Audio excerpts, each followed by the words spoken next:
दोस्तों नमस्कार। 72,825 शिक्षक भर्ती 2011 में आवेदन करने वाले सभी अभ्यर्थी भाई बहनों का हमारे इस करियर सीक्रेट चैनल पर हार्दिक स्वागत है। मैं तिलक। एक ब्रेकिंग अपडेट, एक विश्लेषित अपडेट हम आज इस वीडियो में आपको बताने वाले हैं, जिसके बारे में आपको जानने की आतुरता जरूर होगी।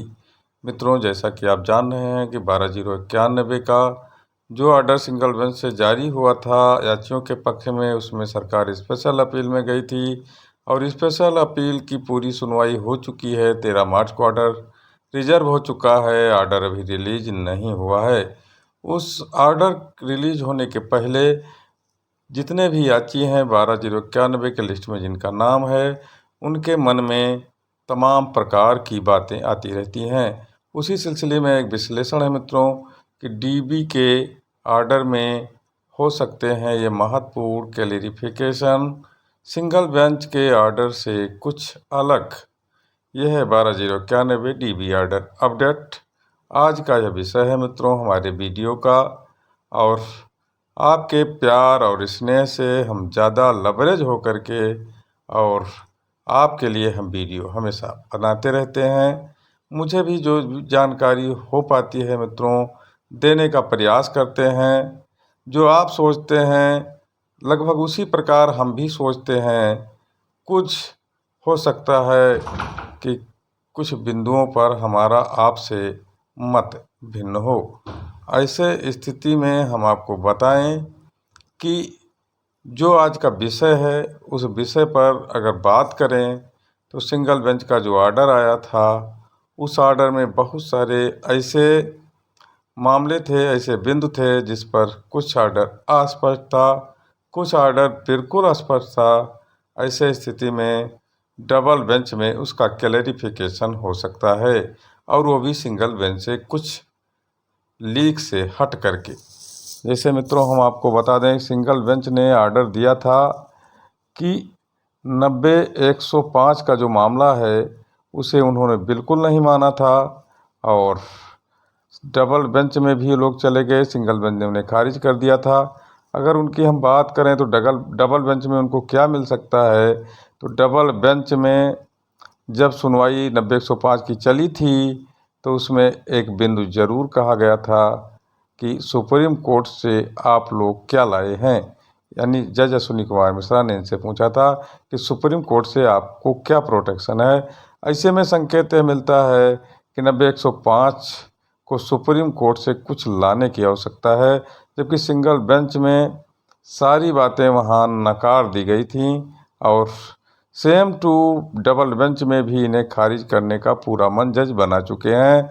लेकिन एक संकेत मौखिक रूप से इन्होंने दे दिया है कि आपको सुप्रीम कोर्ट से कोई प्रोटेक्शन नहीं है, वहाँ से आपको कुछ आदेश, परमादेश या डायरेक्शन होना ज़रूरी है, तभी आपको हाई कोर्ट में सुना जा सकता है।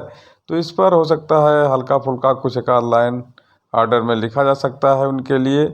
और दूसरा क्लैरिफिकेशन मित्रों क्या हो सकता है, उसके बारे में भी बता दूं कि दूसरा सबसे महत्वपूर्ण विषय है कि नियुक्ति शब्द का कहीं भी प्रयोग सिंगल बेंच के ऑर्डर में नहीं किया गया था। परिणाम जारी करने की बात ज़रूर की गई थी, और उसी को लोग नियुक्ति मान रहे थे।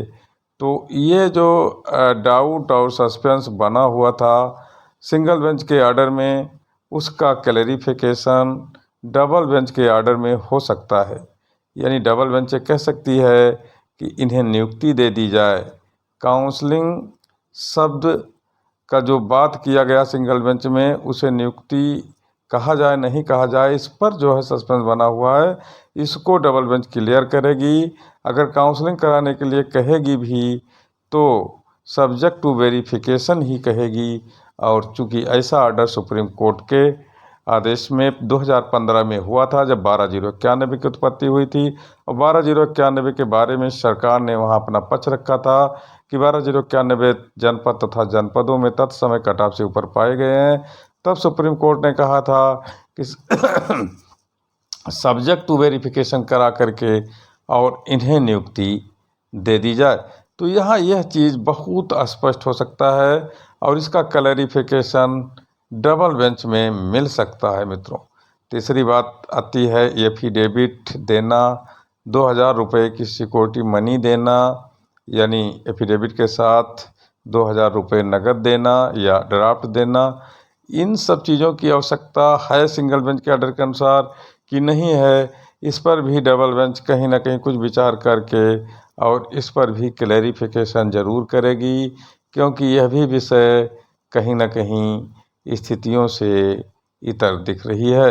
और दूसरी बात हम अगर करें इसमें, तो हम आपको बता दें कि चूँकि जो 12,091 की लिस्ट है उसमें जनपद नहीं बताया गया है और सिंगल बेंच के ऑर्डर में इस पर कोई जिक्र नहीं है, तो इसका जिक्र जो है डबल बेंच में कर सकते हैं जज महोदय, क्योंकि कहाँ नियुक्त कर दिया जाएगा इनको, इसका न सरकार के पास डाटा है और न ही जो है कोर्ट में कुछ सिंगल बेंच में स्पष्ट किया गया। तो यह भी मामला आपका जो है डबल बेंच में स्पष्ट हो सकता है। और मैं आपको बता दूं कि सिंगल बेंच में ये जो नियुक्ति का मामला था, सारे लिस्ट को उन्होंने ऑर्डर किया था, लेकिन क्या भर्ती 66,655 को क्रॉस करेगी कि क्या भर्ती 72,825 को क्रॉस करेगी? क्या भर्ती जितने लोग बचे हैं जो ऑर्डर में सम्मिलित हैं, नहीं पटिशन में सम्मिलित हैं, उन्हीं पर ऑर्डर किया जाएगा डबल बेंच द्वारा? इसका भी क्लैरिफिकेशन निश्चित तौर पर आपको देखने को मिलेगा मित्रों डबल बेंच में।